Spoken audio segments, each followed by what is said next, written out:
Salam alaikum Azulf Laoun, bonsoir. Suite à l'assassinat de nos 3 compatriotes sur la route menant à Nouakchott, la tension entre le royaume marocain et l'Algérie est montée d'un cran. Elle est peut-être juste l'étape précédant une déclaration de casus belli. Ce qu'il faut retenir, c'est que cet incident ayant causé la mort de nos 3 concitoyens acte véritablement une gradation supplémentaire pouvant aller au pire. La réponse de la présidence algérienne en lieu et place du ministère des Affaires étrangères confirme l'acuité et la gravité de l'incident par la prise en charge directe de ce grave incident par le président de la République, ministre de la Défense nationale. La chute du communiqué où il est mentionné que ce crime ne restera pas impuni ne laisse présager rien de bon. À quelle réaction doit-on s'attendre? Quelle sera sa nature et son intensité?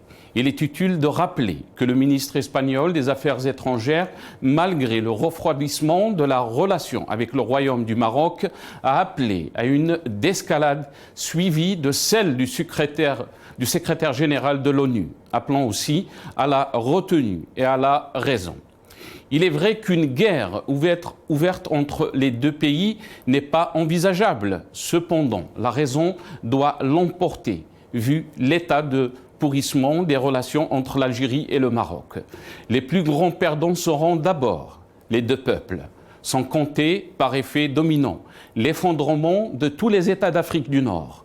En effet, ça sera plus de 110 millions de personnes, sans compter la région sahélienne, complètement déstabilisée et offerte à un avenir inconnu. Les enjeux sont immenses en termes de géopolitique, sans compter la déferlante migratoire certaine vers l'Europe. À qui profite ce crime? Une question importante à se poser. L'Algérie, incarnée par un système de gouvernance des plus rétrogradables, n'a pas les moyens de vivre en autarcie, ni mener un pays vers des horizons nouveaux. La coupure diplomatique avec la France et le Maroc ne feront qu'isoler encore plus l'Algérie de l'échiquier mondial. Ceci est un fait que nul ne peut ignorer, puisque rien ne s'entretient diplomatiquement d'une façon convenable. Tout est encore opaque et en dessous de la table. C'est une effarante bêtise qu'il faudrait payer rubis sur ongle. Comment peut-on parler au nom d'un peuple à qui on a refusé la parole et encore plus un droit de regard sur les affaires du pays? En premier lieu, celles qui le concernent directement. Isoler un pays et un peuple, c'est les emprisonner. Quand quelqu'un voit beaucoup d'ennemis autour de lui, c'est qu'il a beaucoup de choses à se reprocher. L'Algérie vient de célébrer le 67e anniversaire du déclenchement de la guerre de libération dans l'indifférence totale du peuple du Hirak. Depuis la mise en place du nouveau pouvoir issu de la désignation de M. Tebboune à la tête de l'État, les conditions de vie de nos concitoyens n'ont jamais été aussi dures. En effet, des pans entiers de la société ont basculé, pour certains dans la précarité et pour d'autres dans la pauvreté. Le bilan de ce nouveau pouvoir est catastrophique. Aucune réforme structurelle, ni modèle économique nouveau. Un État dont la seule mission est de criminaliser l'action politique et la vie associative et d'empêcher par la violence et la répression toute vue autonome en dehors de ce même système. À la crise économique, la gestion catastrophique de la crise sanitaire s'est ajoutée la gestion criminelle des incendies. Voilà succinctement le bilan de la médiocratie en place. La convocation du corps électoral pour le 27 novembre prochain afin de boucler le processus institutionnel est une preuve de l'irresponsabilité de ce pouvoir. Au moment où tout le peuple algérien souffre, malade de ces institutions qui subit tous les jours un état de non-droit, il faut s'attendre, suite à l'ordonnance du 87 bis et de son décret d'application, à une restructuration du pouvoir qui va devenir de plus en plus autoritaire, empêchant toute manifestation, toute vie publique et associative. Il est impératif que le peuple du Hirak réinvente son désir d'avenir pour plus de liberté, reconquérir sa citoyenneté, lutter avec les moyens qui sont les siens afin de maintenir d'abord la flamme révolutionnaire, puis organiser les forces sociales et politiques pour arriver à imposer par la voie pacifique le changement tant espéré.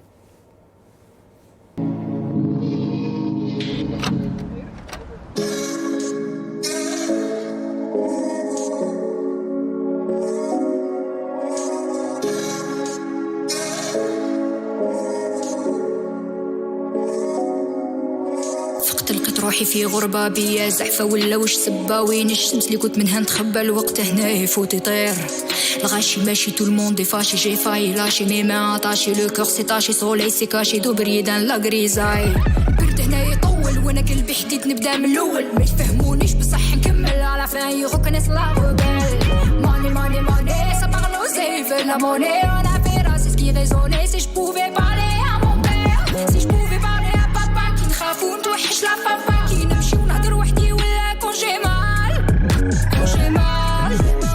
j'ai mal, qui n'a rien goût fi قلبي j'en ai marre. Quand j'ai mal, qui n'a rien goût fi قلبي j'en ai marre.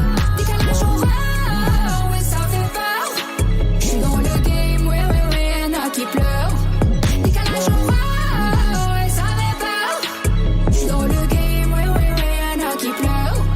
J'suis dans le game, ouais ouais ouais, y'en a qui pleurent. J'suis dans le game, ouais ouais ouais, y'en a qui pleurent.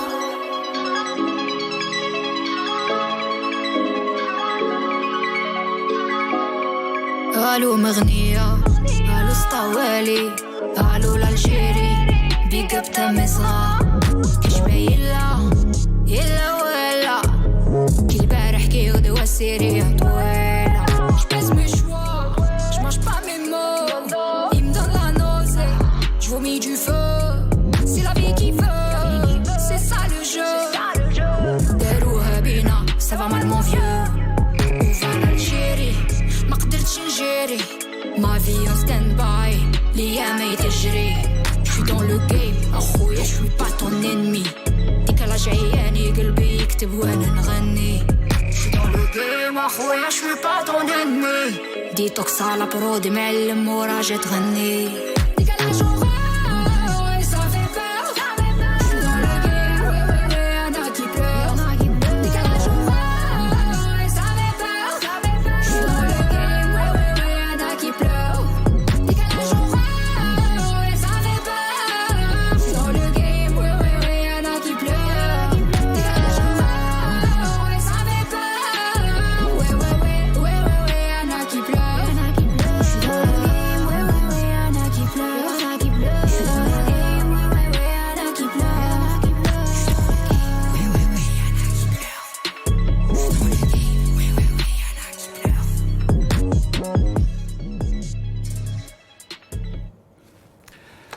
Algérie, un pays qui n'avance pas, recule. C'est le titre de notre émission pour ce soir. Et pour en parler, j'ai le plaisir d'accueillir dans cette émission par Skype Adel Djebbar, analyste politique depuis le Canada. Adel Djebbar, marhaba bik, bonsoir. Merci d'avoir accepté l'invitation.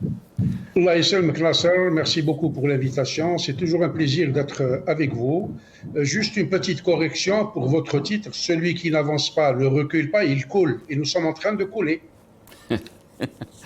Non. Mohamed Khelfaoui qui est allé avec nous aussi par Skype, via Skype, analyse sécuritaire depuis Alger. Si Mohamed Khelfaoui, marhaba bik, bonsoir. Est-ce que vous avez une rectification par rapport au titre? Marhaba bik. Dans votre introduction, vous avez ouvert beaucoup de fichiers. Donc on ne sait plus quel titre mettre. C'est vrai. Parce qu'on va revenir un peu sur l'actualité de la semaine, les sujets qui ont un peu marqué l'actualité de cette semaine. On aura aussi avec nous Ihsan El-Qadi, directeur de Maghreb Émergent et Radio M, qui sera avec nous depuis Alger par téléphone. Et Maître Nabila Smaïl, avocate et militante politique, elle sera avec nous aussi depuis Alger. Donc, comme je vous ai dit, on parlera donc des sujets qui ont... Je vous ai dit, donc, on parlera des sujets qui ont marqué l'actualité cette semaine. On parlera bien sûr du 60e anniversaire du déclenchement de la guerre de libération.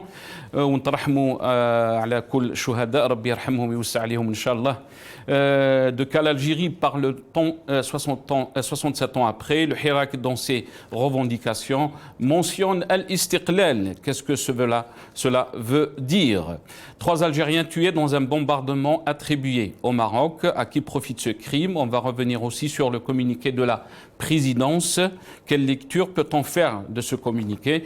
La situation sociale, malaise, cherté de la vie, chute du pouvoir d'achat et les grèves qui touchent plusieurs secteurs. Et on finira par les locales du 27 novembre, le début de la campagne électorale. Dans quel contexte les Algériens Fiouad et la campagne électorale Fiouad Akhar? Je vais commencer avec vous, Mohamed Khelfaoui, parce que je pense qu'on va finir avec Adel Jabbar. On va commencer avec Mohamed Khelfaoui. Mohamed Khelfaoui, alors 67 ans après donc, le déclenchement de la guerre de libération, bien sûr beaucoup de sacrifices, si on revient un peu à notre histoire, mais si on fait aussi le bilan, Mohamed Khelfaoui, 67 ans après, quel bilan peut-on faire dans notre pays? Bonjour Shinas, bonjour à tous les participants à la table ronde que j'ai commencé à connaître. Nos citoyens, nos concitoyens qui sont victimes de cette attaque lâche, une attaque militaire contre des camions civils, 3 citoyens algériens, commerçants, je sais, qui étaient travaillés. C'est dommage qu'on en arrive à ça, évidemment. On aurait aimé que les choses ne tournent pas de la sorte, le problème étant ailleurs. Et évidemment, puisque vous parlez du 67e anniversaire du déclenchement de la guerre de libération, nous نترحموا على كل الشهداء اللي ضحوا بأنفسهم وكل المعاناة تاع الشعب الجزائري إلى يومنا هذا، ماشي فقط pendant le colonialisme. Vous m'avez posé la question de savoir le bilan, ce que je tire de cette attaque marocaine contre 3 citoyens conducteurs de leur État. On va revenir sur cette... نعم تفضل سي محمد. Quelle est votre question alors? Je pense... La question c'était quel bilan peut-on faire 67 ans après donc, le déclenchement donc, de la guerre de libération? Les Algériens espéraient bien sûr construire un pays qui est, si on peut dire, basé sur une vraie démocratie, sur une vraie justice, comme ça a été espéré par nos chouhada, Mohamed Khelfaoui. Quel bilan peut-on faire de notre pays 67 ans après? Le bilan pour notre pays, après c'est pratiquement 60 ans d'indépendance, le bilan est simple. Nous avons commencé, après l'indépendance, avec un système de gestion donné. Nous en sommes toujours à ça, avec tous ces échecs, tous ces reculades, toutes ces erreurs. Et nous sommes encore là, donc le bilan est pratiquement très simple. Il n'y a pas de, disons, ce qui était attendu, il n'y a pas de variation. Les hommes qui ont participé à la libération et ont participé à l'établissement de ce système de gestion sont partis.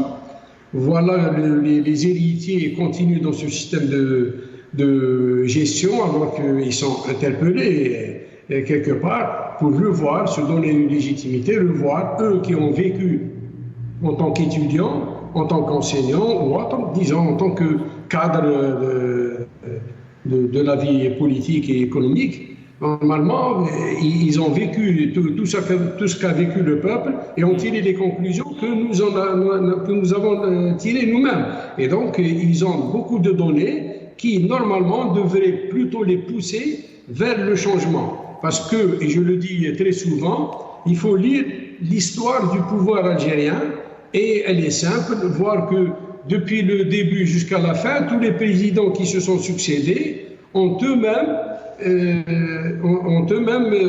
montré, ou ils se sont aperçus de l'incapacité du système politique à mener le pays de l'avant. Et preuve en est, c'est que chacun d'entre eux, à la fin de son règne, a tenté d'apporter quelque chose, mais à chaque fois c'est trop tard. Et le système a toujours pensé que pour une crise, il suffit de changer un président. Malgré tous les échecs, on n'a pas encore compris qu'il ne s'agit pas de changer un président, mais de changer le système de fonctionnement. Vous ramenez qui vous voulez. Si vous avez une voiture qui fait du 100 km/h et pas plus, vous ramenez le meilleur pilote du monde, il ne peut pas faire plus de 100 km/h. Donc il s'agit de changer de voiture et pas de chauffeur. Donc le bilan est simple. Et quel parallèle peut-on faire par rapport à cette révolution pacifique qui a commencé en 2019, dont les slogans étaient, parmi ces slogans, étaient Al-Istiqlal. C'est-à-dire, on entendait les Algériens réclamer encore une fois l'indépendance. Oui, parce que, si vous voulez, nous sommes pris dans un corset qui est ce système politique. On veut bien s'émanciper de ce système politique. C'est ce que on pourrait traduire en termes plus ou moins politiques, même si je ne suis pas politicien. C'est-à-dire comment s'en sortir, comment libérer notre système de gestion de ce système établi depuis 60 ans et qui a montré toutes ses limites, qui est périmé, qui n'arrive plus à avancer. Il y a une autre génération. Même le peuple, ce n'est plus ma génération, ces jeunes-là, c'est de la 4e ou 5e génération après l'indépendance. Le monde a changé, tout évolue, tout change. Même les systèmes de communication, on ne contrôle plus. La communication n'est pas celle du pouvoir. Vous voyez les réseaux, etc. Il faut qu'on comprenne ça. Vous savez, Nasser, le Hirak, ce mouvement populaire, a donné l'occasion au système politique de se faire une autre légitimité, une autre approche pour récupérer, ramener tout ce qui est,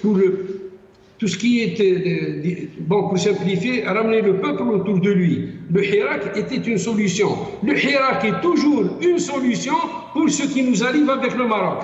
C'est toujours une solution. Le Hirak peut sauver la situation gravissime, parce que l'Algérie et l'armée doivent répondre. L'armée est tenue par sa constitution de protéger son peuple contre toute agression extérieure.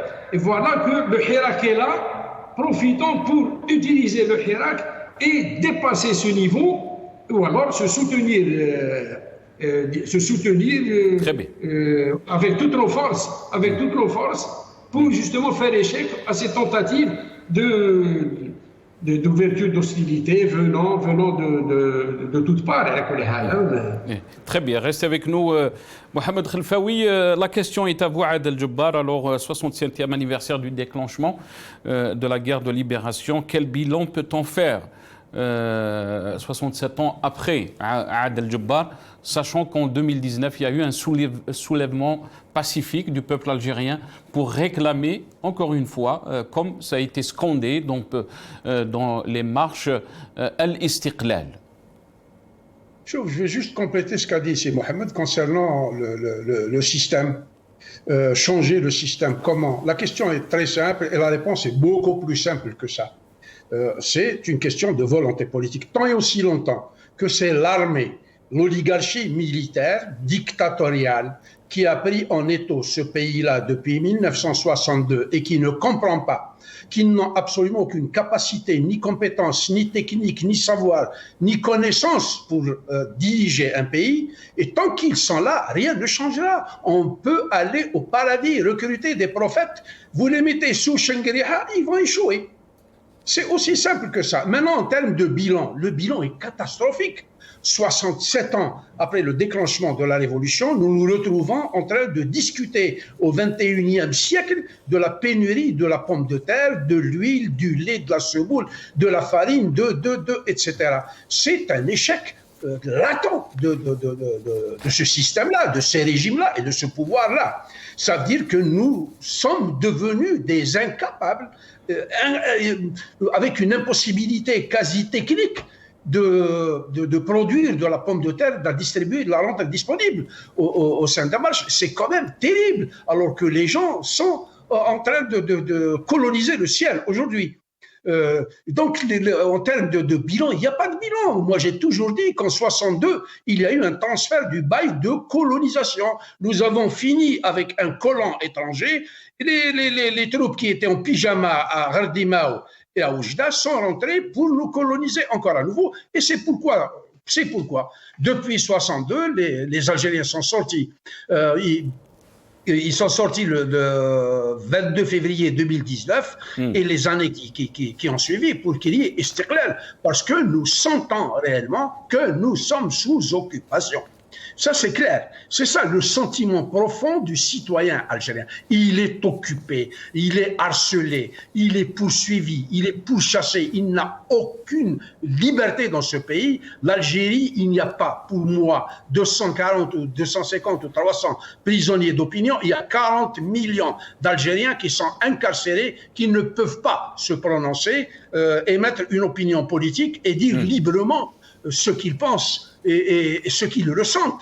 Les Algériens c'est une véritable catastrophe. Discutez avec les gens dans la rue. Il n'y a pas quelqu'un qui vous dit « je n'ai pas envie de partir ». 60 ans après, les Algériens ont pour avenir l'exil, le départ, quels que soient les moyens utilisés pour pouvoir férir ce pays. Je profite de cette question-là pour dire à ceux qui les protègent à l'étranger, à ceux qui leur donnent cette rente diplomatique, à ceux qui les soutiennent, encore l'Espagne, la France, l'Italie et les autres pays, c'est que si ça continue comme ça, ils n'auront pas 100 harraga, 1000 harraga, ils vont avoir 5-6 millions d'Algériens qui vont débarquer en Europe, qui vont leur mener la vie extrêmement dure. Parce que ce qui se produit actuellement en Algérie est de la faute de ces puissances impérialistes qui sont en train de soutenir un régime militaire incompétent, mais surtout illégitime et dictatorial. Les Algériens ont peur de vivre aujourd'hui en Algérie. Ils veulent partir parce qu'ils étouffent. L'Algérie est devenue une énorme caserne sous la botte de généraux qui étaient en pyjama, qui sont aujourd'hui en train de porter des étoiles ou qabset shimma ou des trucs, mais qui veulent aller encore guerroyer contre le Maroc. Leurs uniformes ne sont qu'un pyjama, comme avait dit un de vos intervenants sur la chaîne de la Ghalibia. Qu'ils aillent eux-mêmes faire cette guerre et qu'ils foutent la paix aux gens. S'ils veulent, à travers cette énorme manipulation, parce qu'ils sont dans un statut de diversion. Ils jibou haja, le batata, l'équipation là, le mazet, le hawa, l'oxygène, etc. Ils sont tout le temps en train de nous inventer des histoires pour nous divertir et nous faire oublier le sujet central, la préoccupation majeure, l'unique préoccupation du peuple algérien, c'est de se libérer de cette dictature. Restez avec nous, Adel Djebbar. Pour vivre de façon apaisée, libre, pour construire un pays qui est capable de faire vivre 300 millions sans absolument aucun problème. Très bien. Restez avec nous, Adel Djebbar. On a été rejoint par M. Hussein Qadi, directeur de Maghreb Émergent et Radio M, qui est avec nous depuis Alger via le téléphone. Hussein Qadi, bonsoir. Merci d'avoir accepté l'invitation. Marhaba bik. Marhaba, shukran Allah yabarak fik. Merci, monsieur Hussein Qadi. Hussein Qadi, si on revient un peu sur les sujets qui ont marqué l'actualité cette semaine, on commencera bien sûr avec le 67e anniversaire du déclenchement de la guerre de libération. Qu'est-ce que vous pouvez nous dire? On a eu l'intervention de Adel Djebbar qui est avec nous et M. Mohamed Khelfaoui, analyste sécuritaire, qui sont avec nous via Skype. Quel bilan peut-on faire, Hussein Qadi, sachant ce qui s'est passé en 2019, donc ce mouvement populaire pacifique qui demandait la rupture avec le système, mais aussi qui scandait ses slogans dans El-Istiqlal.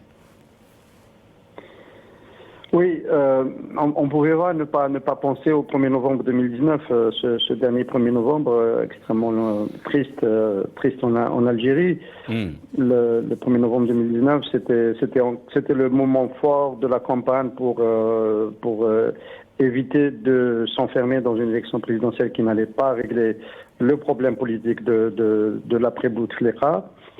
Et évidemment, on avait pu constater durant l'année 2019 que la jeunesse algérienne s'était réapproprié les symboles de la guerre de libération nationale, Hassiba, Ali Lapointe, Améroche, autant Abban, autant de noms qui étaient scandés tous les vendredis et tous les mardis dans les rues d'Algérie. Et cette réappropriation de l'histoire du mouvement national et de l'histoire de la guerre de libération nationale, en fait, effectivement, a auguré d'un réenchantement de l'idée de l'indépendance. Autant l'indépendance à ce moment-là signifiait de récupérer la souveraineté politique de l'Algérie, ce que, alhamdoulilah, nous avons réussi à faire. Autant l'indépendance au sens de citoyenne restait encore à faire, et l'indépendance des citoyens et de la citoyenneté vis-à-vis du dictat de l'État autoritaire restait à faire. Et il y avait cette réappropriation qui se faisait de manière fraternelle et pacifique, et qui portait vraiment en elle beaucoup d'espoir. Évidemment, on peut constater qu'au bout de 2 ans, ces espoirs-là ont été malheureusement très largement contrariés par le choix d'aller dans une seule direction, celle de la restauration de l'État autoritaire. Et on sait aujourd'hui où tout cela nous a amené. Nous sommes dans une impasse intégrale. Nous sommes dans une impasse intégrale. On va revenir parce que j'aimerais avoir votre avis, bien sûr, par rapport aussi au début de cette campagne électorale concernant donc les élections qui vont venir le 27 novembre, les locales. Mais avant d'entamer cette question, mon deuxième sujet, Hassan El-Qadi, concernant donc cet acte de bombardement, 3 Algériens tués dans un bombardement attribué bien sûr au Maroc d'après les autorités algériennes. On a vu donc ce communiqué de la présidence qui était très clair.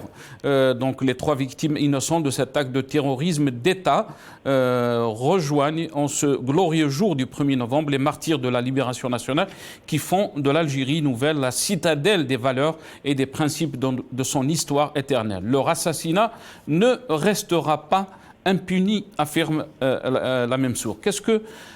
Quelle lecture peut-on faire de cet acte, Hassan El-Qadi? La première lecture, c'est d'abord de déplorer et de condamner, de présenter les condoléances aux familles, les 3 familles endeuillées à Ouargla, et puis des camionneurs qui faisaient du commerce de manière pacifique dans les frontières du Maghreb. Après, le premier commentaire, moi personnellement, j'ai dit que j'étais surpris d'apprendre qu'il y avait toujours un trafic commercial via la diagonale qui passe à travers les territoires libérés donc au-delà du mur, donc contrôlés par le Polisario. Et parce que manifestement il y avait un risque depuis le 14 novembre 2020 et la cessation et la rupture du cessez-le-feu déclaré par le Polisario, et il y avait un risque que cette zone devienne une zone de guerre. Donc j'étais un peu surpris. Bon, j'apprends qu'effectivement, à travers différents témoignages, que la route qui passe uniquement par la Mauritanie, c'est-à-dire qu'une fois qu'on a passé le poste frontière entre l'Algérie et la Mauritanie, rester en Mauritanie et pour aller jusqu'à Zouérat était extrêmement compliqué pour les camions. Et donc, on empruntait cette route qui est une route, la route historiquement la plus directe et la plus celle sur laquelle on peut rouler le plus facilement. De l'autre côté, il y a l'Ergue, et celle-là, c'est l'Hamada, et c'est plus facile. Mais quand même, il y a une prise de risque. Il faudra peut-être considérer cet élément. C'est de la responsabilité à la fois du Polisario et de la partie algérienne, qui aurait peut-être pu recommander plus fortement aux camions algériens de ne pas aller au-delà. Maintenant, il est clair qu'il y a très probablement un acte délibéré, parce que les Marocains, on a attendu, on est resté dans la réserve pour entendre l'explication marocaine, pour éventuellement voir le Maroc reconnaître que éventuellement il y a eu une bavure, parce que bon, cela peut arriver. Il n'y a rien eu de cela, et la communication officielle marocaine laisse entendre réellement qu'il y a eu une agression, avec probablement préméditation, parce que bon, les camions étaient clairement des civils qui ne présentaient aucun risque, aucun danger. Et donc, la question qui se pose, c'est que viser le Maroc en allant dans le sens de l'escalade de cette façon-là. C'est une prise de risque inconsidérée parce que bon, c'est le risque d'entraîner un acteur qui veut se tenir à l'écart du conflit entre le Maroc et le Polisario. Et dans cette situation-là, voilà, on ne peut que se poser la question de savoir pourquoi cette agression-là. Les Sahraouis ont la responsabilité aussi de défendre cette partie qu'ils sont supposés contrôler. Et donc, c'est un acte aussi qui va interpeller, qui interpelle, à mon avis, tout autant le Polisario que l'Algérie. Cela dit, évidemment, il faut espérer que les esprits ne s'échauffent pas. J'ai entendu quelqu'un dire que c'était une diversion. Ça peut en être une, mais en même temps, il y a quand même la question du sort, du destin de tout un peuple. Le peuple sahraoui qui est en jeu, c'est pas... On ne peut pas mettre ça sur le même pied d'égalité que l'invention du complot des incendies en Kabylie ou tout autre complot avec ces diversions qu'on connaît depuis plus d'une année. On est quand même sur un autre registre d'un conflit qui dure depuis longtemps. Et donc on est obligé quand même de considérer la revendication des Sahraouis à l'autodétermination et le fait que ce dossier reste bloqué et que c'est un dossier en restant bloqué, il entraîne dans l'insécurité toute la région et c'est extrêmement déplorable. Très bien. Ihsan El-Qadi, je vais juste laisser Adel Djebbar rebondir par rapport à votre question. Donc Adel Djebbar parlait de diversion. On aimerait bien avoir des clarifications par rapport à ce que vous avez dit. Adel Djebbar, Ihsan El-Qadi vous écoute. Allez-y. Pourquoi je parle de diversion? Moi, cette région, je la connais très bien pour y avoir été en 1976. Vous savez que Bir el-Helou, c'est là où a été déclarée la naissance de la RASD en février 1976. Donc c'est une ville ou une petite oasis garnison qui est sous l'entière responsabilité du Polisario. Deux, le ministère de la Défense a fait un communiqué pour dire que l'attaque s'est produite en territoire mauritanien. En Mauritanie, il y a aussi une place que je connais bien parce que quand nous nous sommes déplacés, nous sommes partis à Ain Bentelli, qui est la première ville garnison mauritanienne qui n'est pas trop loin de Bir el-Helou. Les Mauritaniens ont dit non, ça ne s'est pas produit chez nous. Donc l'attaque, si j'ose parler d'attaque, parce que je n'ai pas les éléments, je ne veux pas m'avancer sur ce sujet-là, elle a eu lieu sur un territoire qui est sous autorité du Polisario. Quand on prend le tracé de la piste qui va de Tindouf jusqu'à Nouadhibou, Nouakchott, c'est une piste qui longe la frontière du Sahara occidental, qui ne rentre pas à l'intérieur.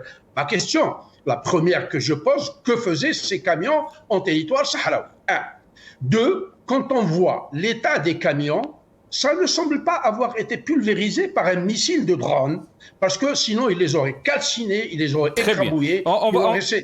C'est très clair, Adel Djebbar. Donc c'est ça qui me fait dire que c'est une version à laquelle je n'adhère pas. Je termine pour dire, quelle que soit la situation, aujourd'hui dans le ciel, il y a des centaines de milliers d'yeux, c'est-à-dire les yeux sont dans le ciel et on va pouvoir avec précision déterminer ce qui s'est passé. Très bien. Il semblerait qu'il y a la UNESCO qui est venue faire une petite enquête là-bas. Elle n'a rien de difficulté pour le moment, mais on le saura. Aujourd'hui, avec la technologie, aucun crime ne reste impuni. C'est ce que je veux dire. Très bien. Ihsan El-Qadi, vous avez entendu Adel Djebbar, qu'est-ce que vous pouvez nous dire de plus par rapport donc à cette affaire? On attend les détails. On n'a pas eu donc. En fait, cette affaire arrive une année après la cessation la rupture du cessez-le-feu après l'incident de Guerguerat et le fait que l'armée, les phares ont débordé le poste frontière de Guerguerat, enfin poste frontière entre guillemets, pour dégager l'accès au trafic commercial. Bon, on voit bien que ce qui est en jeu, ce sont quand même les axes commerciaux nord-sud. Donc il y a un axe commercial qui fonctionne, maintenant qui est rétabli, que le Polisario avait promis de bloquer parce qu'il considère qu'il y a eu une transgression de l'esprit du cessez-le-feu avec l'intervention des phares au-delà du poste, mais au bout d'une année, on se rend compte en fait que le Polisario a décrété le cessez-le-feu, mais la fin du cessez-le-feu, mais nous ne sommes pas revenus à une forme d'hostilité de moyenne intensité comme celle qui pouvait y avoir avant le cessez-le-feu en 91, y compris après avoir que le mur ait été dressé entre 1980 et 1987. Cela veut dire quoi? Cela veut dire que très probablement, les Marocains, j'ai reçu cet après-midi Akram Kharif, qui est responsable de MENA Défense et qui est le premier à avoir lancé cette information, spécialiste des questions d'armement, et qui reconnaît que les Marocains ont pris un ascendant tactique, peut-être même stratégique, vis-à-vis du Polisario, dans cette zone où il a beaucoup subi de revers entre 75 et le moment du cessez-le-feu en 91. Et donc voilà, cette nouvelle situation, très visiblement, pousse les Marocains semble vouloir amener les Marocains à pousser l'avantage et à considérer que ce qui se passe au-delà du mur les concerne aussi, même si ce ne sont pas des mouvements hostiles. Et donc, ma lecture, c'est que les Marocains ont coupé l'axe commercial Tindouf par les territoires libérés le lendemain de la coupure de l'axe GME pour le gaz qui passait par le Maroc et qui allait en Espagne. C'est-à-dire la concomitance 31 octobre, 1er novembre est quand même spectaculaire et ne peut pas ne pas attirer l'attention. Après, le prix qui est le prix payé pour le faire, on verra ce que ça va donner. On espère que les esprits resteront suffisamment raisonnables et froids pour nous éviter une escalade. Mais nous sommes quand même dans une séquence, quand on met bout à bout l'affaire Pegasus, l'arrivée de ministre des Affaires étrangères israélien qui interpelle l'Algérie et qui l'accuse de connivence avec l'Iran, on comprend en arrière-plan que c'est du programme nucléaire civil qu'il s'agit. Quand on met la question de l'autodétermination de la Kabylie dans un document aux Nations Unies, etc., il y a une escalade diplomatique marocaine qui aujourd'hui est poursuivie par une escalade sur le terrain. Il y a encore eu une attaque au drone hier sur des populations de civils sahraouis donc dans la même zone. Et donc, la question qui se pose, c'est est-ce que le Polisario, quand il a décidé de renoncer au cessez-le-feu, est-ce qu'il s'est mis en configuration de pouvoir faire face à cela? C'est ça la vraie question, parce que en fait, la question de l'autodétermination, de l'indépendance, du droit à l'indépendance des Sahraouis, aujourd'hui se pose à travers Hassan Qadi, de l'autre côté, il y a aussi ceux qui critiquent un peu la position du régime algérien, que quand on accuse les Marocains ou les services marocains d'être responsables des incendies qui ont touché l'Algérie... Ça c'est de la propagande. Voilà, donc est-ce que vous pensez aussi que les autorités algériennes ou les services algériens ont... Ça c'est du fake. Je le dis, je le répète, ça c'est pas sérieux. Mais il y a eu le procureur de la République qui a fait donc dans une conférence de presse qui a déclaré clairement que les autorités marocaines ou le régime marocain étaient derrière. Donc même derrière l'assassinat de Jemal Ben Smaïl. Oui, ça c'est une affirmation qui n'a pas d'incidence, concrète. C'est-à-dire que, en fait, l'acte qui a le plus d'incidence et qui est le plus préjudiciable pour le Maroc, du côté de l'Algérie, c'est la décision de ne pas prolonger, de ne pas renouveler le contrat de livraison des 10 ou 11 milliards de mètres cubes de gaz qui passaient annuellement par le GME à travers le Maroc et qui permettait au Maroc de s'approvisionner à hauteur de quasiment 1 milliard de mètres cubes par an de gaz pour les centrales électriques au Maroc. Ça, c'est un acte qui lui a probablement été... Est-ce que vous pensez que l'Algérie est allée trop loin, Hassan Qadi? Pardon? Est-ce que vous pensez que l'Algérie est allée trop loin en coupant donc ce... Je pense que l'Algérie a raté depuis l'arrivée du président Bouteflika l'occasion de revenir à l'avant 94.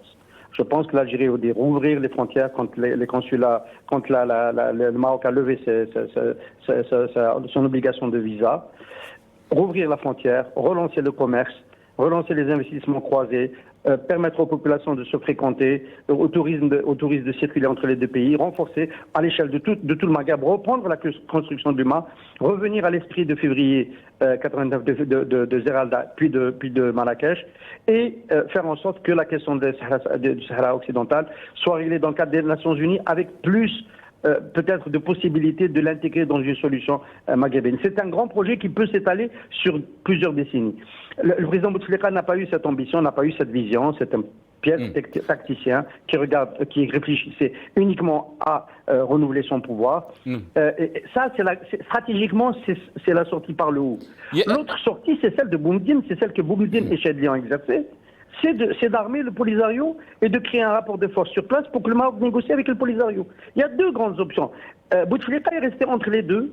Et il n'a ni permis au Polisario de poursuivre quand l'impasse diplomatique s'est avérée, elle s'est avérée depuis quand même plusieurs années, ni il a permis à l'intégration économique de nous permettre une solution pacifique. Il est resté entre les deux et en fait il a affaibli à la fois la position du Polisario et celle de l'Algérie. Aujourd'hui, nous payons le statu quo de Abdelaziz Bouteflika. Est-ce qu'il y a risque d'escalade de Ihsan El-Qadi? Là, on ne le souhaite vraiment pas. On a tellement de problèmes. Nous sommes deux pays sous-développés. Les Marocains pensent parce qu'ils vendent 13 milliards de dollars de produits manufacturés par an dans des zones franches qui sont sortis du sous-développement. Nous ne sommes pas sortis du développement, ni nous, ni eux, ni les Tunisiens. Nous sommes une zone qui est l'une des plus faibles dans le voisinage européen du point de vue de l'efficience économique. Et nous n'avons besoin. Vraiment, la dernière chose dont on a besoin, c'est d'une escalade militaire entre l'Algérie et le Maroc. Vraiment, c'est la dernière chose dont nous avons besoin. Mais en même temps, il faut que le royaume marocain, qui s'est dangereusement rapproché d'Israël, comprenne qu'il y a quand même des choses, il y a des lignes rouges qu'il faut savoir ne pas dépasser si on veut ne pas cracher sur l'avenir. Il y a des lignes rouges qu'il faut savoir. Israël, les Algériens sont pro-palestiniens parce que c'est la même histoire, c'est la même ADN. Et quelqu'un qui leur ramène Israël aux frontières, qui les menace avec du matériel israélien sous couvert de souveraineté du Maroc sur le Sahara, etc. Voilà. Le Sahara n'a jamais été vécu comme une cause nationale pour les Algériens. Il faut le dire, c'est la vérité. Ça n'a jamais été vécu. Par contre, la Palestine, c'est une question nationale. C'est vécu comme une question très profonde pour les Algériens. Et aujourd'hui, se pactiser avec Israël, c'est une grave erreur pour l'arche marocain parce que l'opinion algérienne qui pouvait regarder d'un œil indifférent l'évolution de la situation au Sahara occidental, aujourd'hui, à cause de la proximité d'Israël et du Maroc, peut changer d'avis sur cette question, malgré l'isolement politique intérieur du régime algérien qui est l'isolement le plus important depuis l'indépendance. Il n'y a jamais eu un régime algérien aussi faible. Mais malgré cela, les Marocains, les maladresses de Mohamed VI, le choix, l'errement tactique, et je ne sais pas où il va aller avec ce rapprochement-là, peut faire en sorte qu'ils se prennent pour l'acteur le plus fort aujourd'hui et ils se trompent. L'isolement à l'échelle intérieure, vous avez parlé donc de l'isolement à l'échelle intérieure, Ihsan El-Qadi. Revenons sur cette question. Donc, il y a le début de cette campagne électorale. Est-ce que vous pensez qu'on a exploité cet acte? On a entendu beaucoup de personnalités, de chefs de parti qui participent dans ces élections parler beaucoup plus de cet acte que des problèmes algériens. Est-ce que vous pensez que cet acte a été exploité aussi à des fins politiques? Oui, exploité, je pense qu'il y a une partie des acteurs qui ont intervenu spontanément parce que dans l'opinion, il y a un point de vue. Quand il s'agit d'échanges d'attaques ou d'hostilités entre le Polisario et le Maroc, l'opinion est détachée. Mais là, il s'agit de trois Algériens et donc évidemment, ça ne peut pas ne pas provoquer de réaction. Maintenant, évidemment, il faut espérer que dans ces réactions-là, la partie des gens raisonnés se prennent le dessus sur les battants en guerre, parce que c'est facile d'être battant en guerre dans ces situations-là. Mais en dehors de cet incident, Nassar, en dehors de cet incident et de cette attaque, l'opinion était assez détachée de cette élection électorale, de cette élection locale, et tout le monde a pu le constater dans les difficultés à construire des listes, dans les difficultés à réunir des fonds pour la campagne. Et si la campagne démarre de manière aussi anodine aujourd'hui, ce n'est pas tant du fait de ce qui s'est passé à côté de Bel Lahlou, mais c'est parce que vraiment les Algériens savent que ce n'est pas ça qui va changer leur vie. Ils l'ont constaté avec la présidentielle du 12, avec le Istifta de novembre 2020, puis avec les législatives de juin 2021. Et aujourd'hui, le bout de ce processus d'élection anticipée, il est considéré de la même manière par les Algériens comme étant un artifice en fait, qui ne répond pas à la question essentielle du changement qu'ils ont largement revendiqué à partir du 22 février 2019. Très rapidement, Ahsan Qadi, est-ce que vous pensez que la raison l'emportera face à cet acte? Vraiment du fond du cœur, je l'espère. Nous, on a appelé la radio M, la petite radio du Grand Maghreb. On est éditeur du site Maghreb émergent au sujet de l'économie, en espérant, parce qu'on avait de grandes espérances en 2010 quand on a lancé ce site pour qu'il y ait de l'intégration économique maghrébine, parce que c'est ça qui crée de la croissance. On constate dans l'espace de l'Union européenne, on constate même que les Anglais et la Grande-Bretagne est plus en difficulté depuis qu'elle est sortie de l'Union européenne. Et donc les grands ensembles sont les ensembles de l'avenir, sont les territoires sur lesquels se crée de la croissance. Bon, aujourd'hui c'est le pire moment pour être le champion du Maghreb et de la croissance maghrébine, mais pour répondre à la question, bien sûr qu'on espère qu'il n'y ait pas que la raison prenne le dessus. Vraiment, c'est absolument nécessaire, et que on puisse laisser la parole aux personnes raisonnées dans tous les espaces, parce que bon, on se rend compte quand même que dans les médias, les va-t-en-guerre ont le dessus sur les autres. Merci beaucoup, Ahsan Qadi, d'être avec nous et d'avoir accepté notre invitation. Merci à vous. Ahsan Qadi, directeur de Maghreb Émergent et Radio M, qui était avec nous depuis Alger. Je sais que Adel Jabbar et Mohamed Khelfaoui vont se fâcher parce que je vais recevoir Nabil Esmaïl. Après, je vais vous laisser le temps suffisant donc de commenter les questions qu'on a aujourd'hui. Maintenant, Nabil Esmaïl est avec nous. Elle nous a rejoint, avocate et militante politique, est avec nous depuis Alger. Maître Nabil Esmaïl, marhaba bik, bonsoir. Bonsoir, bonsoir à tout le monde. Merci beaucoup, maître, d'avoir accepté cette invitation. Vous avez entendu donc l'intervention d'Ahsan Al-Qadi, maître. Qu'est-ce qu'on peut dire très rapidement, bien sûr, sur le 67e anniversaire du déclenchement de la guerre de libération? Quel bilan peut-on faire de notre pays, des sacrifices des Chouhada, Rabbi yarhamhum? Et on reviendra très rapidement sur la deuxième question, aussi sur ce bombardement attribué au Maroc d'après les autorités algériennes. Nabil Esmaïl. D'abord, ce que je voudrais dire par rapport au 67e anniversaire du déclenchement de la révolution, c'est que c'est une révolution qui a été déclenchée le 1er novembre 1954 et qui n'est pas encore arrêtée. Pour preuve, les slogans qui ont été portés par le peuple depuis 2019, Istiqlal, Istiqlal, Istiqlal, ça veut dire qu'il y a eu ce sentiment collectif d'une indépendance inachevée et d'une révolution inachevée aussi. Hossein Ahmed le disait bien, il disait bien, nous avons libéré le sol mais pas le peuple. Donc en 2019, le peuple a décidé de prendre en main sa destinée et de parachever cette indépendance et de parachever aussi cette révolution, parce qu'il y a eu peut-être une révolution armée, mais qui n'a pas été suivie par une révolution intellectuelle, une révolution culturelle, une véritable révolution économique, sociale et culturelle.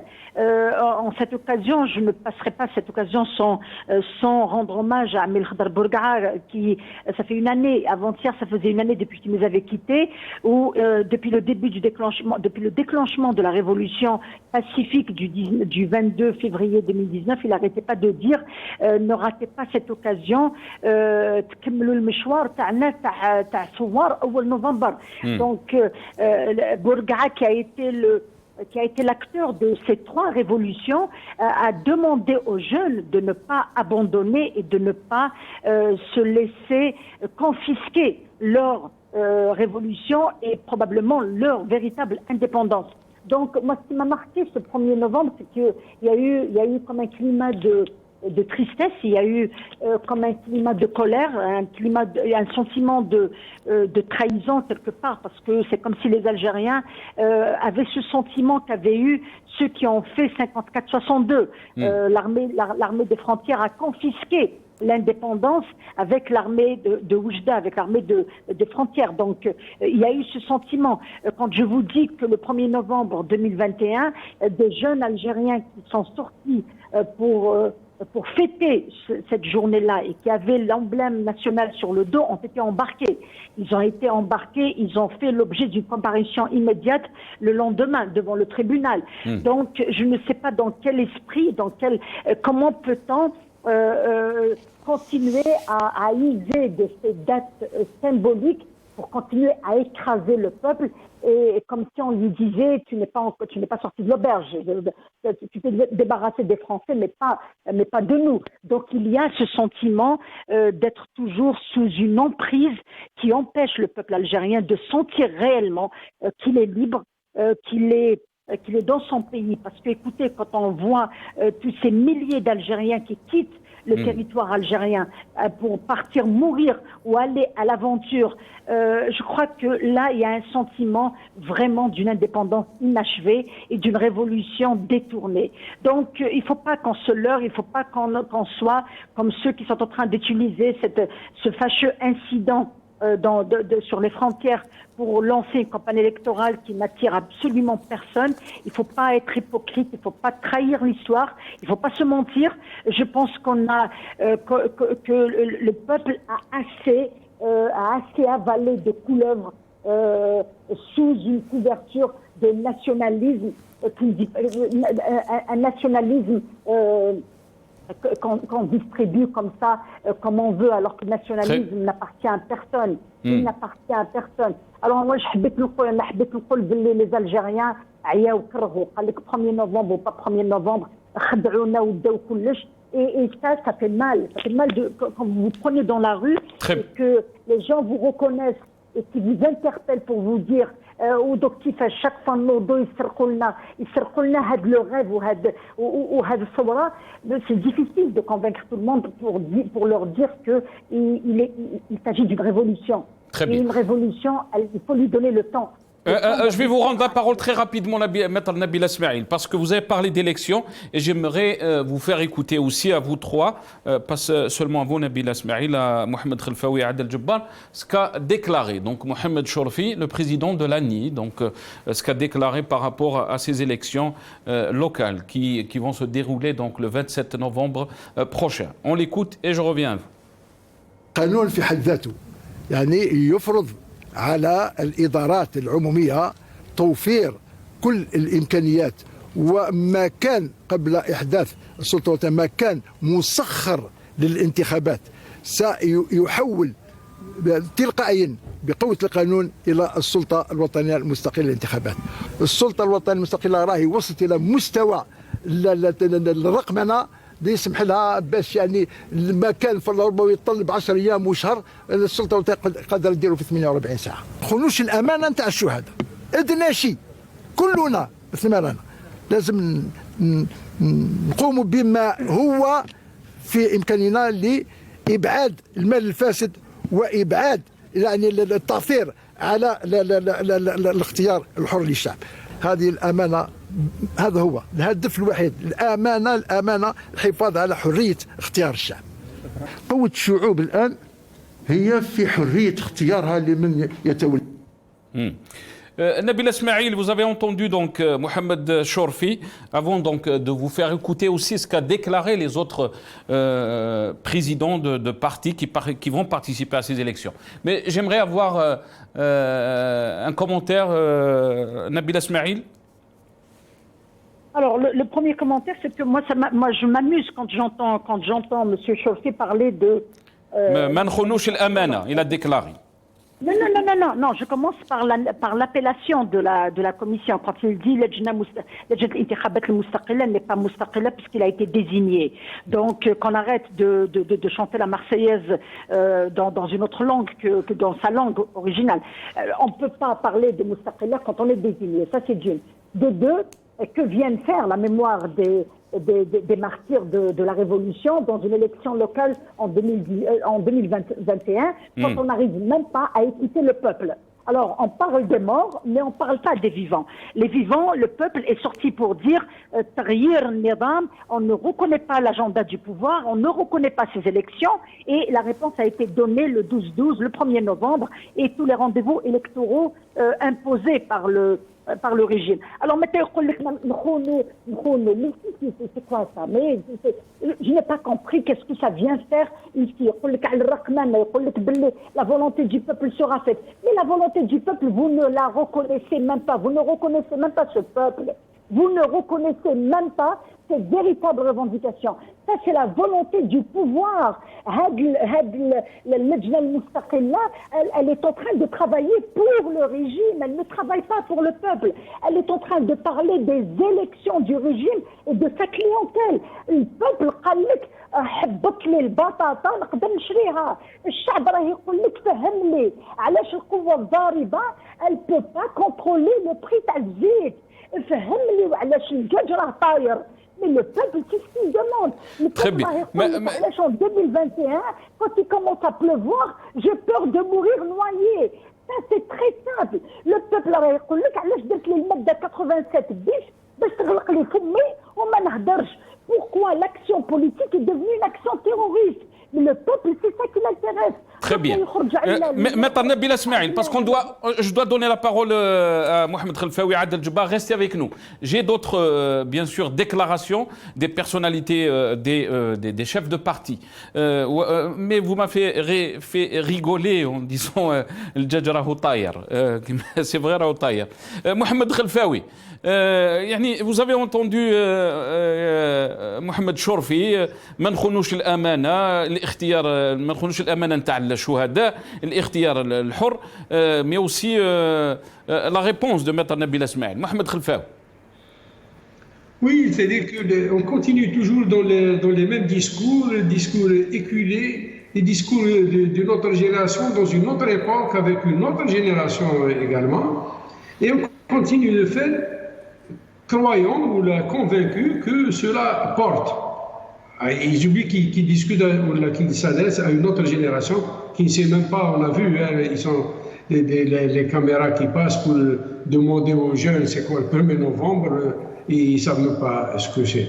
Ensuite, lui, il est convaincu que les gens qui passent, et on a vu à travers la vérification des listes, les gens qui ont été éliminés, c'est comme si on cherche à mettre comme candidat les éléments pro-pouvoir, c'est-à-dire d'une autre manière.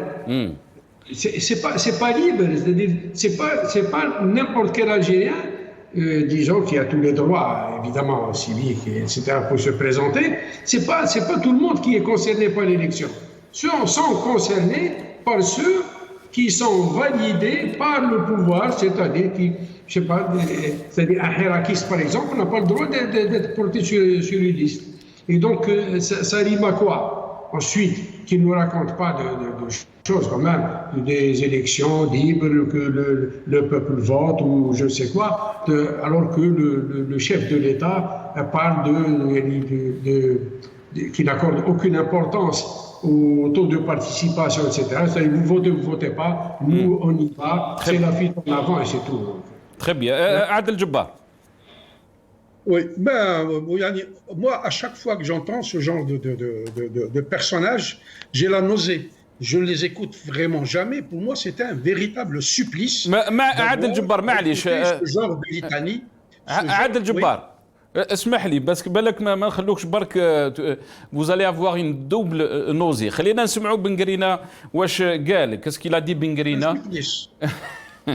On va entendre ce qu'il a dit بن قرينة.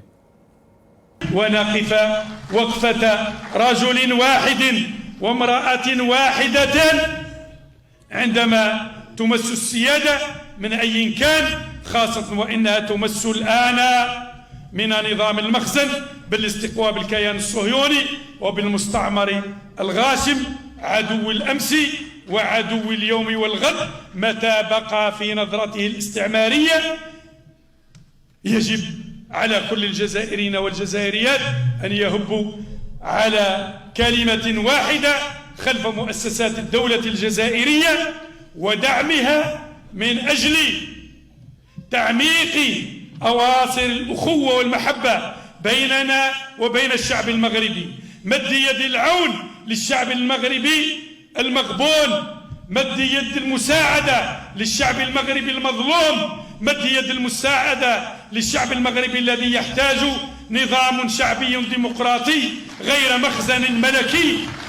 مد المساعدة للشعب المغربي لنظام ينبع عن إرادته ويحس بإحساسه ولا يستقوي بالصهاينة ويأتي إليهم بالعملاء ويشيع الفواحش والمخدرات.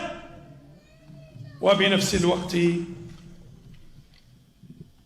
على الدولة الجزائرية أن توري العين الحمراء نتاعها لنظام المخزن. Adel Djebbar, je sais que vous allez exploser, معليش. C'est votre cadeau d'anniversaire. تفضل. Chose. C'est le bavardage, la tautologie bavarde des années 70. Je lui dis juste une chose, une tenue militaire, qu'il aille à la frontière, mais qu'il n'oublie pas d'emmener son petit gelot qu'il a installé comme député, au lieu de nous embêter avec d'une litanie sans fin pour essayer de construire un front intérieur derrière un régime illégitime et dictatorial. Moi, ce qui me chagrine le plus, c'est que ce discours-là éculé du siècle dernier n'a pas changé. C'est des gens qui ne sont pas évolués. Ils sont encore dans le noir et blanc de la télé, alors qu'aujourd'hui, nous sommes dans les technologies futures. Quand j'entends ce type-là, je demanderai à cet État-là, de pacotille, d'envoyer de la pomme de terre au Maroc. Puisque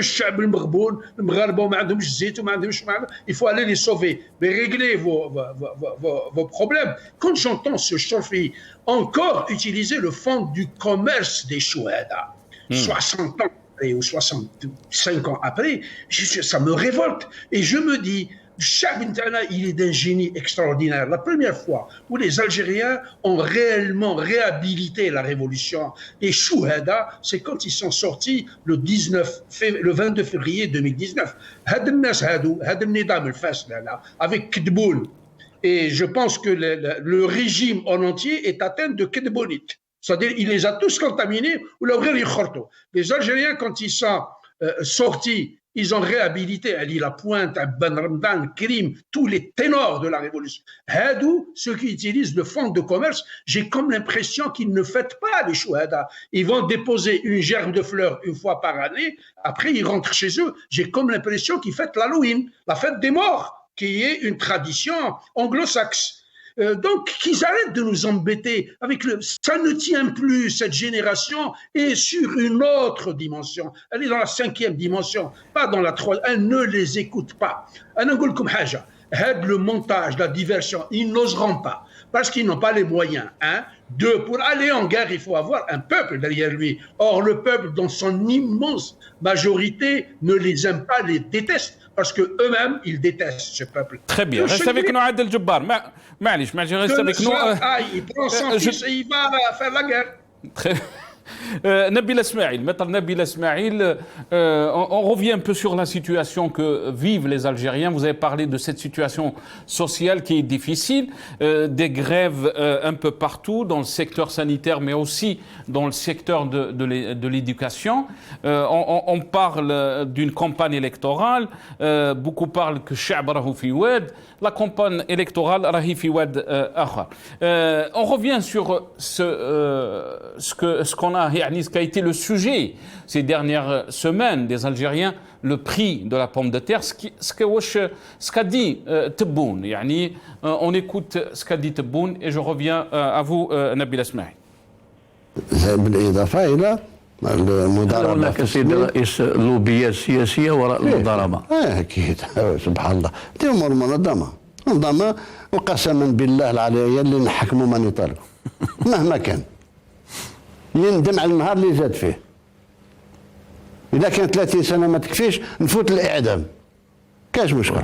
عندهم امتداد داخل الإدارة؟ عندهم امتداد ضعف. راكم عارفين بلادكم، عارفينها كيما نعرفها أنا. شوف لا تبغوا ديروا باري ناسيونال، البطاطا عمرها ولا تزيد تطلع فوق 60 دينار. إن شاء الله. شوف. Ce qui est supportable, maximum supportable, c'est 60 dinars.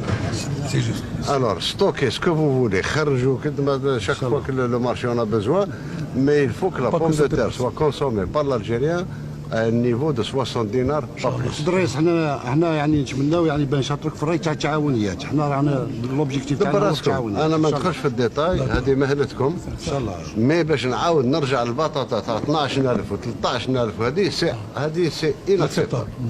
هذا هو. Donc ça c'était les déclarations de Tebboune et pourtant le prix de la pomme de terre restait à 120 à 140 dinars même dans quelques marchés. La situation aussi sociale, les médecins, on voit les médecins qui donc étaient en grève. On regarde ces images.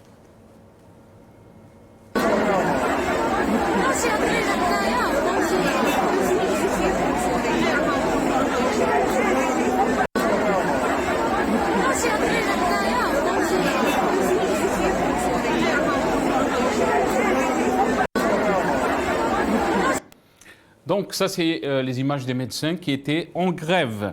C'est ça la réalité que vivent les Algériens.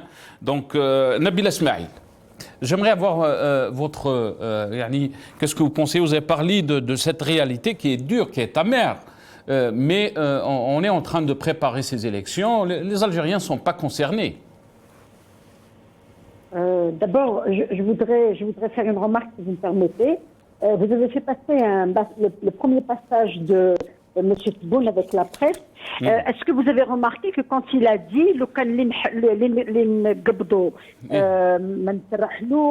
j'irai jusqu'à 30 ans, est-ce que vous avez remarqué que le journaliste qu'il avait interviewé a ri?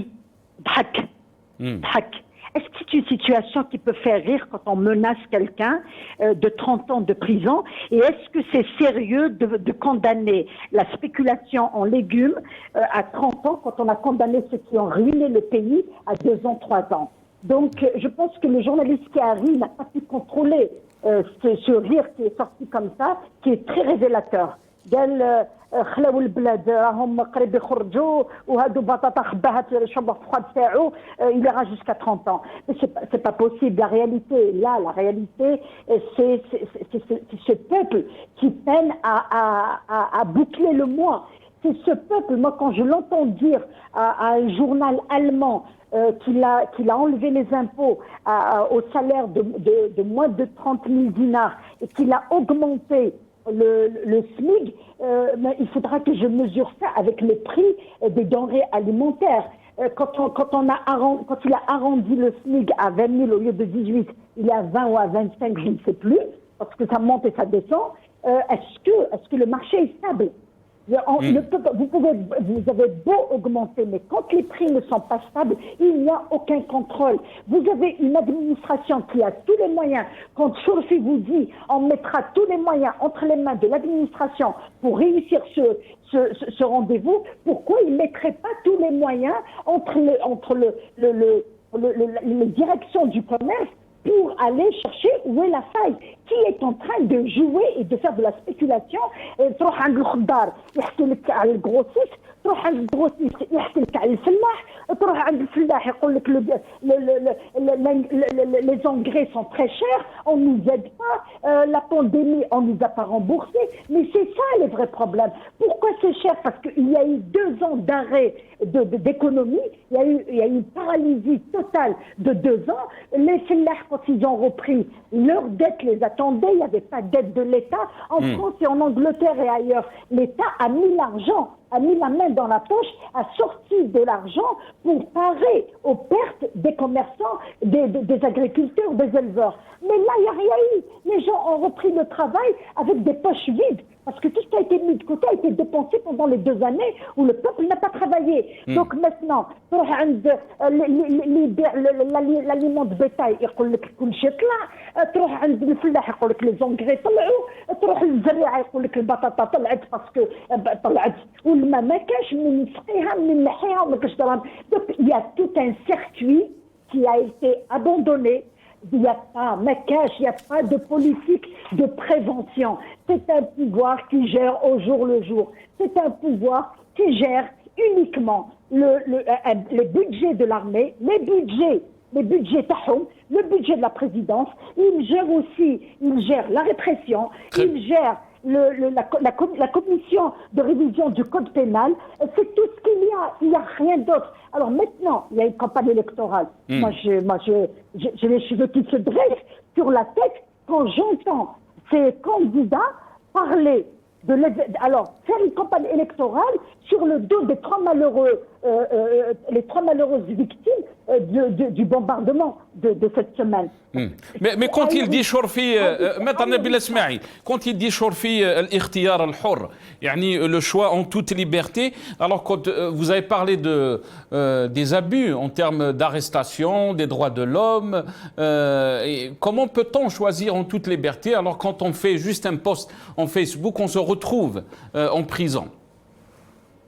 C'est un pouvoir qui porte en lui-même les raisons de sa disparition. Il gère le mensonge, c'est des spécialistes dans le domaine. Quand vous avez des jeunes, le code électoral vous parle du droit.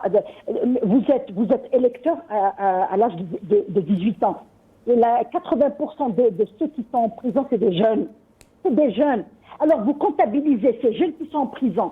Vide leurs parents, vide leurs amis, leurs petits-amis, leurs petites-amies, leurs voisins, leur milieu. Tout ça, c'est des électeurs. Qui va aller voter quand il sait que son voisin, ou le Oulid Ammo, ou le Oulid Khalo, ou le je ne sais pas qui, est en prison pour avoir fait une publication de Facebook?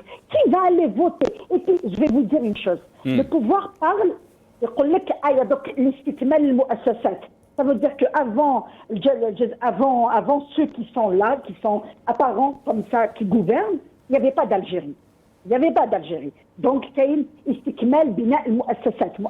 c'est pire que les déclarations de Macron. Alors, quand il vous dit, allez-y aux élections, ensuite, j'ai donné l'ordre d'aller vers la préparation d'un nouveau code de wilaya et un code communal. La moindre des choses, le bon sens veut que les assemblées qui sont encore en place terminent leur mandat en mai ou en novembre 2022 et que cette année soit faite pour préparer les nouveaux textes qui vont donner plus de prérogatives aux élus. Je vais refaire le paysage politique, je vais refaire le paysage des élections. Il n'y a pas d'élection locale anticipée. C'est une opération anticonstitutionnelle. La Constitution ne parle pas d'élection locale anticipée. Il n'y a aucune raison. Il n'y a pas de dissolution. Il n'y a pas de crise. Il n'y a rien du tout. Bon, il y a une crise de légitimité. Il y a une crise de confiance. Elle est de côté. Mais il n'y a pas d'urgence à provoquer ou à déclencher un processus électoral qui n'a pas de raison d'être. Les élections locales, et ça ne changera rien du tout dans le vécu du citoyen, vu les prérogatives très limitées des élus. Donc, ils vont partir parce qu'ils savent pertinemment qu'avec les mêmes textes, on va reproduire le même chaos, on va reproduire le même rien, on va reproduire le même néant. Et quand il pleut, qu'est-ce qui se passe dans les rues? Regardez ce qui se passe quand il y a une seule grève des éboueurs, c'est la catastrophe. Tous les secteurs sont en rouge. Vous avez montré les images des médecins à qui je rends un vibrant hommage, parce que s'ils ont manifesté, c'est parce qu'ils n'ont pas eu les primes qu'on leur a promis, surtout pendant la période de Covid. Moi, merci. Merci à vous. Parce qu'on est pressé par le temps, je dois laisser le temps, la parole, la dernière parole à Adel Jabbar. Donc le mot de la fin, Adel Jabbar. Est-ce que vous pensez par ces élections, le régime est en train de préparer son projet Algérie nouvelle, ou la nouvelle Algérie? Quand il y a une nouvelle Algérie, on est en train de sombrer dans le sous-développement le plus absolu. Pour moi, ce n'est pas un événement et je ne veux pas parler des agendas d'un régime illégitime que je ne reconnais pas. Bon, je reviens sur quelque chose d'extrêmement important, c'est la communication. Quand j'entends ce Kedboul-là parler comme un petit parkinger, donc c'est les propos d'un petit barbeau, un petit chicole d'un quartier, d'un bas-fond d'Algérie. Chez les Pygmées, la communication est beaucoup plus élaborée, elle est beaucoup plus développée, elle est beaucoup plus moderne. Dans les États qui se respectent, il y a un porte-parole de la présidence, du président ou du gouvernement qui parle, qui ramène la bonne ou la mauvaise nouvelle. Chez les Pygmées, c'est le griot. Chez nous, c'est le supposé chef de l'État des lieux qui parle. Donc, c'est le dernier recours. Et c'est comme ça qu'il est en train de plomber ce pays-là. Et ça démontre encore une fois qu'on a mis, non pas Batata à la tête de l'État, mais ce type-là ne raisonne pas. Ils ont tous un marteau dans la tête et ils voient des clous partout. Vous n'aviez pas vu celui qui fut ministre de la Défense dans la décennie rouge, un vieux criminel de guerre, frapper quelqu'un avec un bâton. C'est le réflexe du bâton, c'est le réflexe du parkinger à qui vous casse la tête parce que vous n'avez pas donné 10 sous. Et donc, ces gens-là, il ne faut pas parler d'eux. Nous avons une logique du peuple. Le peuple s'est exprimé pour dire maintenant revenir sur leur aventurisme et sur leur bêtise qui ne cessent de répéter, ça ne changera absolument rien. Moi, je pense qu'il faut leur tourner le dos. Aujourd'hui, les Algériens ont une occasion en or pour se débarrasser de cette dictature criminelle sous-développée et incompétente et anti-nationale. C'est de lui tourner le dos. Ils sont dans une... Moi, je vous dis une chose, mon opinion personnelle, ils sont au bout de la corde, il ne leur reste plus rien, parce qu'ils sont hors sol, et aujourd'hui, ils sont en train d'être lâchés par ceux qui les supportaient à l'étranger, même si les Algériens ne sortent plus, et ce n'est pas du tout un problème. Moi, je voudrais que les Algériens réoccupent la rue pour pouvoir imposer un rapport de force pour les étouffer encore. Mais je vous dis une chose, tant que le Hirak algérien, surtout celui de Paris, parce que c'est lui qui le fait le plus mal, parce qu'il a de la visibilité, c'est une véritable vitrine sur les douleurs, les exactions et la répression qui se produit en Algérie. Ça attire le regard des Européens qui ont l'habitude de les supporter, de les aider, de les appuyer. Ils sont en train de commencer à les lâcher, chacun à son tour. Aujourd'hui, la chaîne allemande AW, elle vient de faire un documentaire sur Chengriha pour rappeler que c'est un criminel de guerre qui a les mains rouges. Merci. Merci Adel Djebbar. Aller au pays, comme le Tsar et comme tous les généraux. Merci à vous Adel Djebbar et Yatik Saha. On est arrivé à la fin de cette émission. Merci d'être avec nous. Adel Djebbar, analyste politique, qui était avec nous depuis le Canada. Merci Mohamed Khelfaoui aussi qui était avec nous, analyste sécuritaire. Merci à M. Hassan Qadi, directeur de Maghreb émergent. Et merci à Maître Nabil Asmaïl, avocate et militante politique. Merci à vous d'avoir suivi cette émission. Bqaw ala khair.